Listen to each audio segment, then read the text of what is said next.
संध्या काल की व्याख्या में क्या कह रहे हैं?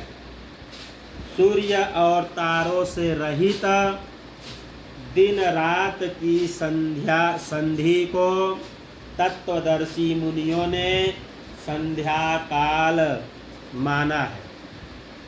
कब कहा है? सूर्य और तारों से रहित, जब सूर्य और तारे ना हो उस समय की बात कही जा रही है।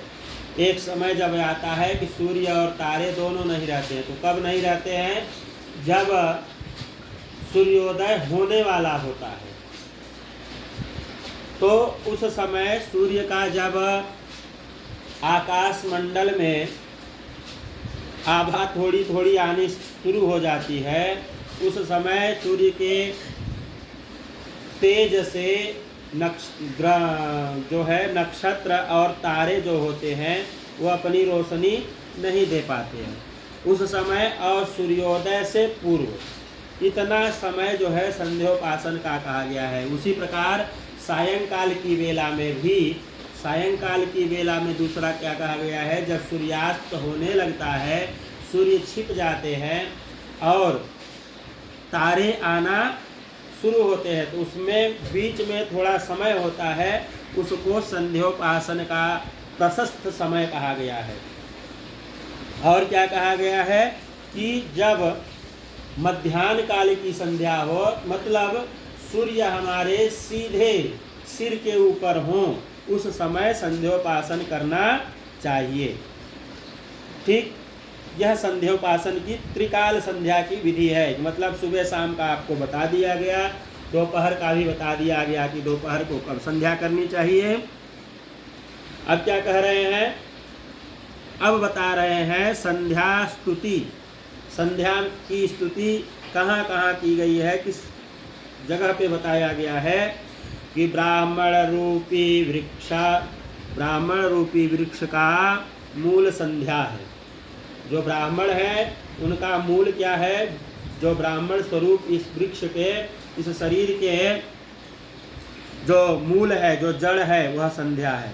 चारों वेद, 4 शाखाएं हैं, धर्म, अर्थ, धर्म और कर्म पत्ते हैं, अतः मूल की रक्षा यत्न से करनी चाहिए। मूल के छिन्न हो जाने पर वृक्ष और शाखा भी नहीं रह सकते हैं। इसलिए जो हमारी मूल है, जो हमारा जड़ है, वो क्या है? संध्या है। अगर संध्या नहीं करते हैं तो हमारा जो यह शरीर है, यह वृक्ष रूपी शरीर है, जो यह नष्ट हो जाएगा। विप्रो वृक्षो मूलकान्यत्र संध्या वेदाः शाखा धर्म कर्माणि पत्रमा तस्मान्मूलं यत्नतो रक्षणीयं छिन्ने मूले नैव वृक्षो न शाखा। इस श्लोक के माध्यम से बता रहे हैं, यह कहाँ से है? देवी भागवत से लिया हुआ है श्लोक, उसके माध्यम से बता रहे हैं। और अगला श्लोक है मित्रकल्प से बताया गया है कि मित्रकल्प के अनुसार जो बताए गए हैं, समय पर की गई संध्या इच्छानुसार फल देती है। अगर आप समय पर संध्या करते हैं तो इच्छानुसार फल देती है, जो आपकी इच्छा है वह फल देती है। पहले के ऋषि मुनि कैसे श्राप देते थे? अगर हमने अपने ईमानदारी के साथ में संध्योपासन किया है, त्रिकाल किया है, बिना किसी प्रकार के कार्यों को करते हुए संध्योपासन किया है, तो यह हमारा कार्य हो जाए, तो उनको गर्व होता था, इसलिए ऐसा करते थे। तो इच्छा फल देती है। और बिना समय की गई संध्या कैसे होती है? बंध्या स्त्री के समान होती है। स्वकाले सेविता संध्या नित्यं कामदुधा भवेत् अकाले सेविता सा च संध्या वंध्या वधूरितरिव। मतलब जो अर्थ हमने आप लोगों को बताया उसी का यह श्लोक था कि समय पर की हुई संध्या आपको इच्छा अनुसार फल देती है, और असमय पर की हुई संध्या बंध्या स्त्री के समान फल देती है, मतलब वह किसी कार्य की नहीं होती है।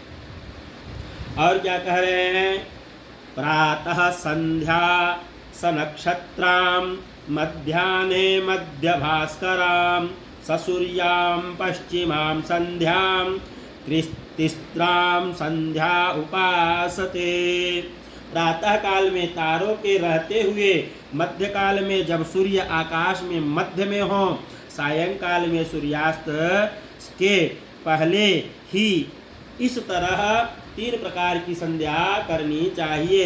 यह कहाँ से? देवी भागवत के अनुसार बताया जा रहा है कि यह नियम भी है कि जब तारे रात्रि काल के बाद में जब सूर्योदय होता है, सुबह होता है, तो जैसे तारे रह रहे हैं, तारे हैं, उस समय आप संध्या कर रहे हैं, सूर्योदय या प्रभात होने से पहले उस समय संध्या कर रहे हैं तो प्रशस्त कही गई है। सूर्यास्त होने से पूर्व संध्या कर ले रहे हैं, वह प्रशस्त कही गई है।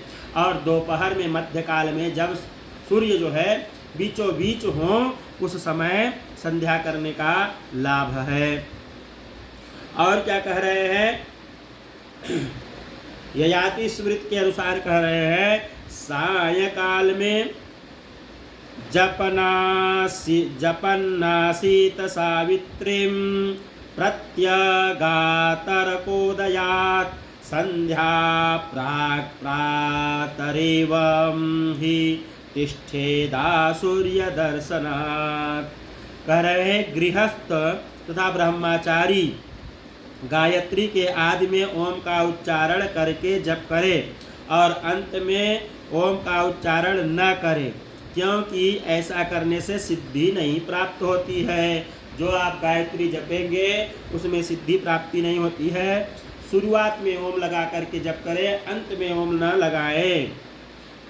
याज्ञवल्क्य स्मृति में कह रहे हैं, आचाराध्याय में बाल भट्टी जी बता रहे हैं कि गृहस्थो ब्रह्मचारी व प्रणवाद्यामिमं जपेत अन्ते ह प्रणवं कुर्यान्नासौ सिद्धिमवाप्नुयात्। कि मतलब प्रणव जो है वह ओम का उच्चारण आप शुरुआत में लगाए, अंत में न लगाए। बिना ओम के उच्चारण के गायत्री जप नहीं करना चाहिए, ऐसा बता रहे हैं। और क्या कह रहे हैं? चतुष्षष्टि कला विद्या सकलैश्वर्य सिद्धिदा जपारंभे च हृदयं जपान्ते कवचम पठेत। कह रहे हैं जप के आदि में 64 कलाओं युक्त विद्याओं तथा संपूर्ण ऐश्वर्य का सिद्धिदायक गायत्री हृदय का तथा अंत में गायत्री कवच का पाठ करना चाहिए। पहले गायत्री हृदय का, जप के पहले गायत्री हृदय का जो है पाठ करें और अंत में जो है गायत्री कवच का पाठ करना चाहिए। और क्या कह रहे हैं? गृहेषु तत्समा संध्या गोष्ठे गुणा स्मृता नद्वां सतगुणां प्रोक्तां अनंता शिव सन्निधौ। संध्या कहाँ करने का कितना लाभ है वह बता रहे हैं कि अगर घर में संध्या वंदन करने से एक लाभ होता है, एक संध्या का। गोस्थान में 100, जहाँ गौशाला हो वहाँ पर संध्योपासन करने का 100 संध्या का। नदी के किनारे 1 लाख और शिव के समीप अनंत गुना लाभ प्राप्त होता है। और यह कहा गया है लघु साता स्मृति में कहा गया है। और क्या कह रहे हैं? पादशेषम पीतशेषम संध्याशेषम तथैव च शुनो मूत्र समम तोयम पीत्वा चांद्रायणम चरेत।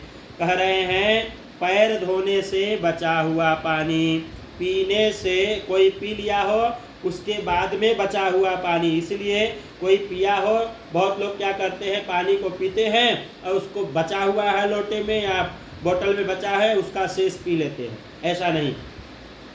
और संध्या से बचा हुआ जल और स्वान मूत्र के तुल्य होता है। यह 3 प्रकार का जो जल है वह कुत्ते के मूत्र के बराबर हो जाता है। उसे पीने से चांद्रायण व्रत करना चाहिए, नहीं तो जो है मनुष्य पवित्र नहीं होता है। इससे बचे। ठीक है। अब क्या कह रहे हैं, संध्योपासन में हम लोग घुसते हैं। तो संध्योपासन में हम लोगों को क्या क्या पात्र चाहिए वह हम लोग जानते हैं। तो संध्योपासन में एक लोटा जो प्रधान जल जिसमें हम रखे हों वह चाहिए। उसके बाद दूसरा जो है घंटी और संध्या का विशेष पात्र चंदन पुष्पादि के लिए, चंदन पुष्पादि जो चंदन आप अपने को लगाएंगे और जो पुष्प अर्घ में डाल करके भगवान सूर्य नारायण को अर्पण करेंगे। पंचपात्र 2 होना चाहिए और आचमनी भी 2 होना चाहिए। अर्घ पात्र, एक अर्घ पात्र आता है ऐसे रहता है वह, और जल गिराने के लिए एक तांबड़ी छोटी थाली जो होता है त्वष्टा जिसको बोलते हैं वह होना चाहिए, और एक आसन होना चाहिए, और जपमाली और जपमाला। यह 5 इतने प्रकार के जो है सामग्री हमारे पास होनी चाहिए। इसमें जपमाली और जपमाला नहीं दिया गया है। जपमाली जिसमें गोमुख के जैसा डाल करके हम जप करते हैं उनको जपमाली कहते हैं, गोमुखी वह। और माला ऐसा होना चाहिए कि आपके गुरु भी उसका दर्शन न करें, मतलब वह गोमुखी से माला कभी बाहर नहीं आना चाहिए। बहुत लोग क्या करते हैं, ऐसे बाहर निकालेंगे, खूब बढ़िया ऐसे इधर उधर करेंगे, खूब रगड़ेंगे, उसके बाद में गोमुख डालेंगे। अगर वह किसी ने देख लिया तो कई बार किया हुआ जप आपका नष्ट हो जाता है। और कहीं भूल से अगर काग कौवा देख लिया, छिपकली देख ली या ऐसे जंतु देख लिए तो वह तो एकदम जो है ये छूने योग्य वह माला नहीं रह जाती है। इसलिए माला को कभी किसी को दिखाना नहीं चाहिए, बाहर नहीं निकालना चाहिए, माला का प्रदर्शन नहीं करना चाहिए। अब हम लोग संध्योपासन की विधि पे आते हैं।